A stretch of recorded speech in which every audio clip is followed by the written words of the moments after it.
Have you ever thought life as a video game? Power-ups, side quests, career goals, unlimited health and unfathomable wealth. Well, look no further than Andrew Tate's tutorial on 500 push-ups. And you die by 0.2 seconds, that little tiny fraction. If you would have done these press-ups, you'd have been strong enough to survive. Based on the manhwa by Chu Jong, solo leveling follows Song Jinwoo, a low-ranked hunter in a world where gates to dungeons containing monsters have opened, leading to the emergence of hunters who explore these dungeons to protect humanity. Jinwoo is an E-rank hunter, the lowest of the low, and he is often ridiculed to the point where he is infamously known as the weakest hunter of all mankind. However, everything changes when he and other hunters find themselves trapped in a dangerous dungeon. In a life or death situation, Jinwoo discovers a hidden power within himself, the ability to level up like in a video game. This unique ability allows him to grow stronger every time he defeats monsters, gaining new skills and powers. As Jinwoo embarks on his journey of becoming stronger,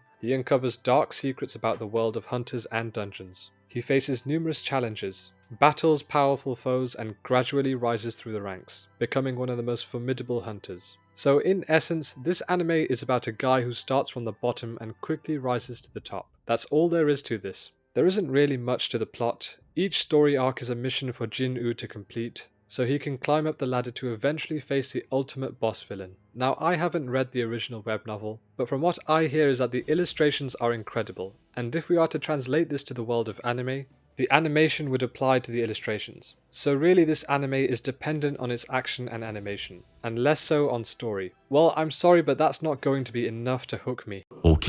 Whoa, what's happening? I've never been this invested in anything since Sword Art Online. Is this what being better than everyone else truly feels like? Yes it does. That's exactly the journey that Jinwoo is on in solo leveling. Each quest is a race to become the superior one, the race of the superior. I look at solo leveling and I see a lot of comparisons to other anime. Parts of it feel like Chainsaw Man in regards to him having to be a hunter for survival, and the guild being similar to the public safety Devil Hunter divisions. It's also pretty similar to One Punch Man when you consider the rankings, with S rank being the highest rank in both stories. There is also a lot of corruption that goes on within all three of these stories. I also see a tiny bit of Light Yagami and Shinichio in Jinwoo. The reason I vaguely compare him to Light is the way he develops his sinister side to him, but I'm not sure if he will follow that path in the future. But he does feel like Shinichi, a character who starts off as awkward and anxious, later becoming incredibly strong but losing his humanity at the same time. However, in those 4 anime that I just compared solo leveling to, there was a lot more conflict and plausible obstacles to challenge the main character. The problem with solo leveling is that it's way too predictable. I'm following a main character who is weak and useless for just 1 episode, and he just progresses to become a demigod by the end of the season. Seeing him weak for a few episodes would have made me feel a significant amount of sympathy towards him. Establishing the relationship between his family and the state of their living crisis could have been further explored. I think the transition from Steve Rogers to Captain America felt a bit too sudden, because that 1 episode was the only one where I saw him at his most vulnerable state. Mentally he is strong, but he is also seen at a very low point. I wanted him to lose more than seeing him just win and ace every quest and mission that followed. You knew what was going to happen by the end of the episode. He faces a bad guy, he struggles at first but finds his feet and starts winning. But then the enemy unleashes a surprise attack which forces Jinwoo on the brink of death, and then Jinwoo unleashes his surprise attack and kills the enemy, gets rewarded and becomes stronger. I suppose the show only got interesting when he started to kill humans rather than monsters.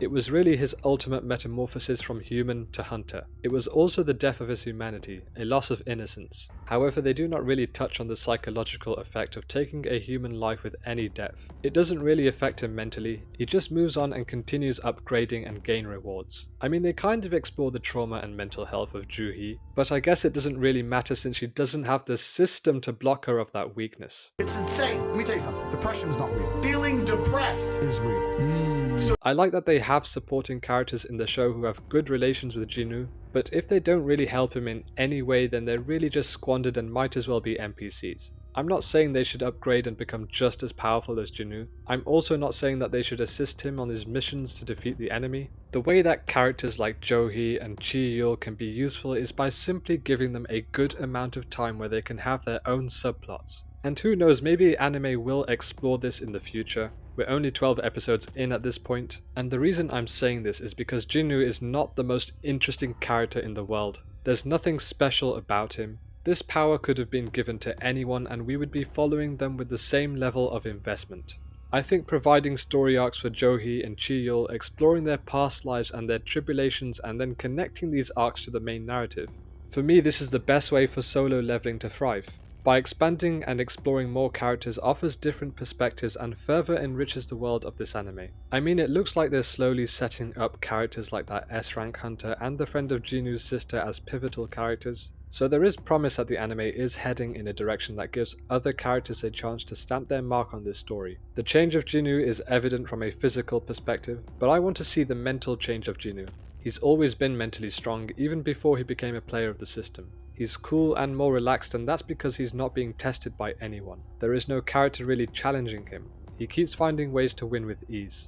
I sincerely hope that the trials he faces are much more demanding on him from a mental perspective, because if no adversary really steps up and frustrates Jinu, then he's just going to keep on getting stronger and stronger to the point where he becomes a superhero god, and unless he becomes an evil god, he won't be a very interesting character. Now, I was more invested towards the latter end of the season, but the first half just felt too familiar, way too predictable, but the anime does offer a lot of intrigue in regards to the lore of the monsters, the dimensions, and the politics of the guild. A1 Pictures takes the helm of producing this anime. While the first season may not fully showcase the series' potential in terms of animation and action, it promises viewers godlike animations filled with epically choreographed sequences in future installments. The importance of animation quality in anime cannot be overstated, especially in the modern era where it often plays a crucial role in a series' success. While a strong narrative remains fundamental, stunning visuals and well-animated action sequences seem to be the main factor in enhancing the viewing experience and attracting a broader audience. Shows like Demon Slayer, produced by Studio Ufotable,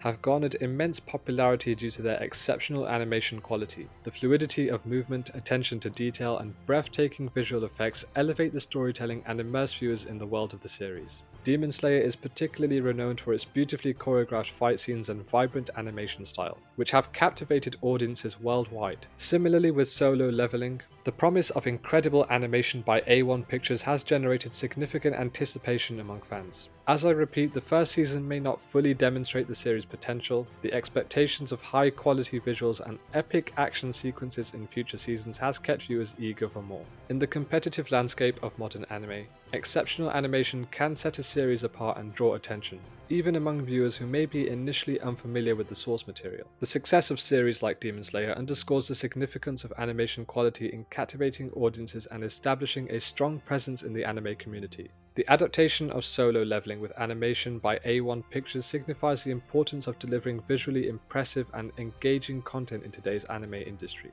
As the series continues and animation quality remains consistently high, it has the potential to further captivate audiences and solidify its place as a major hit in the anime world. While Solo Leveling may not offer a particularly complex narrative or deeply flawed characters, its simplicity and predictability are balanced by its entertaining action sequences, compelling music, and effective direction. The series excels in delivering thrilling battles and visually stunning moments that keep viewers engaged and eager for more. The straightforward plot of Solo Leveling follows Sung Jin-woo as he progresses through various dungeons, battles monsters, and grows stronger. And while this overall trajectory of his journey may be somewhat predictable, the execution of each encounter and the development of Jinu's abilities are where the series shines. The animation, combined with dynamic camera work and impactful sound design, enhances the intensity of the action and immerses viewers in the adrenaline-fueled world of hunters and dungeons. However, it's important to note that Solo Leveling may not cater to audiences seeking a story with intricate plot twists or deeply layered characters. If you're looking for a series with a complex narrative and flawed characters whose arcs delve into deeper themes and emotions, Solo Leveling definitely will not meet your expectations. Nevertheless, for fans who enjoy action-packed adventures with straightforward storytelling and dazzling visuals, Solo Leveling delivers an exhilarating experience that keeps audiences entertained from start to finish. It's a testament to the power of well-executed action, music, and direction in captivating viewers and making a series memorable, even if it doesn't necessarily offer the depth of other narratives. One of the most intriguing aspects of solo leveling lies in its rich lore surrounding the monsters and magic within its world. While the main storyline and character development may be perceived as somewhat banal or straightforward, delving deeper into the intricacies of the lore can provide a compelling layer of depth and enhances the overall experience for viewers. The series introduces a variety of monsters, each with its own unique characteristics, abilities, and origins. From low-level creatures to powerful bosses, the diverse range of monsters adds an element of mystery and danger to the world of solo leveling. Exploring the origins of these monsters, their connections to the dungeons, and the reasons behind their emergence can offer fascinating insights into the underlying mechanics of the world and the conflicts driving the narrative forward. Additionally, the magic system in solo leveling presents another captivating aspect of the lore. Hunters like Sung Jin-woo possess unique abilities that allow them to confront and combat the monsters threatening humanity. Understanding the intricacies of this magic system, including the different types of abilities, their strengths and weaknesses, and the ways in which hunters utilize them, can add depth to the series and fuel speculation and discussion among fans. By further exploring the lore of the monsters and magic, solo leveling has the potential to elevate its storytelling beyond its perceived shortcomings in storyline and character development. By weaving together elements of mystery, world building, and exploration, the series can captivate viewers with its rich and immersive setting, drawing them deeper into the complexities of its fictional universe. While a trite storyline and character development may be present, a deep dive into the lore of monsters and magic can provide a compelling avenue for solo leveling. It can offer a path to engage its audience, offering a rich world of mythology that adds depth and dimension to the series. But what I would truly like to see is a change in Jinwoo's character, something that will make me emotionally attached to him and want him to succeed,